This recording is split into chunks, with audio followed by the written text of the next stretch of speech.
बुधवार का व्रत। इस दिन स्नान आदि से निवृत्त होकर गंध पुष्पादि से भगवान बुद्ध की पूजा करनी चाहिए। इस दिन नवजात शिशु के हाथों से करवाए गए कृत्य से समस्त मनोकामनाएं फलवती होती हैं। इस दिन उत्तर दिशा की ओर यात्रा नहीं करनी चाहिए। इस दिन हरे रंग की वस्तुएं, हरे रंग के वस्त्र पहनने चाहिए। दान अत्यंत लाभदायक है। इसके व्रत की कथा इस प्रकार है। एक बार एक मनुष्य अपने ससुराल गया और कुछ दिन वहाँ ठहरा। इसके पश्चात उसने जाने के लिए विदा मांगी, लेकिन उसके ससुराल वालों ने कहा कि आज बुधवार है, आज के दिन लड़कियों को विदा नहीं किया जाता है, अतएव तुम कल जाना। लेकिन वह मनुष्य नहीं माना। उसने कहा कि नहीं, मुझे आज ही विदा कर दीजिए। उसके जिद करने पर उन लोगों ने लड़की और दामाद को विदा कर दिया। मार्ग में एक स्थान पर उस मनुष्य की स्त्री को प्यास लगी।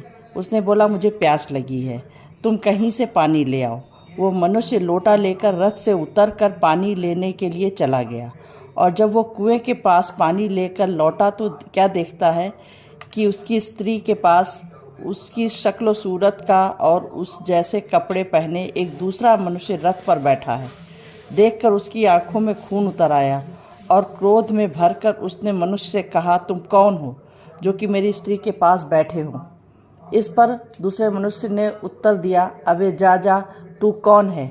चल भाग यहाँ से, यह स्त्री मेरी है। इस प्रकार उस मनुष्य से कहा, अरे भाई, ये स्त्री मेरी है, मैं अभी अभी इसे लेकर अपने ससुराल से आ रहा हूँ। इस प्रकार झगड़ा बढ़ गया। वहाँ बहुत से लोग इकट्ठे हो गए।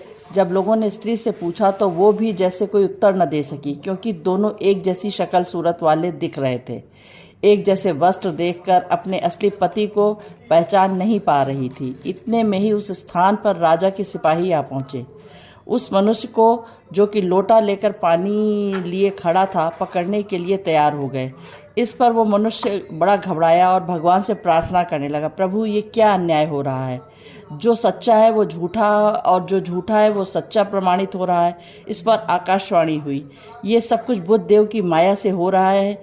ये मनुष्य अत्यंत आग्रह करके अपनी स्त्री को बुद्ध के दिन अपने लिए साथ ले जा रहा था। इसके कारण इसको यह क्लेश प्राप्त हुआ। इसके पश्चात बुद्ध देव तो अंतर ध्यान हो गए और वो मनुष्य बारंबार बुद्ध देव जी की स्तुति करने लगा, जिससे बुद्ध देव अपनी माया को हटा लिया और वो दूसरा मनुष्य रथ से अदृश्य हो गया। तब वो अपनी पत्नी सहित घर आया। जो कोई इस कथा को पढ़ता या सुनता है, उसको बुद्ध के दिन गमन करने का कोई दोष नहीं लगता। तो कहिए, भगवान बुद्ध की जय हो और भगवान बुद्ध सबकी रक्षा करें।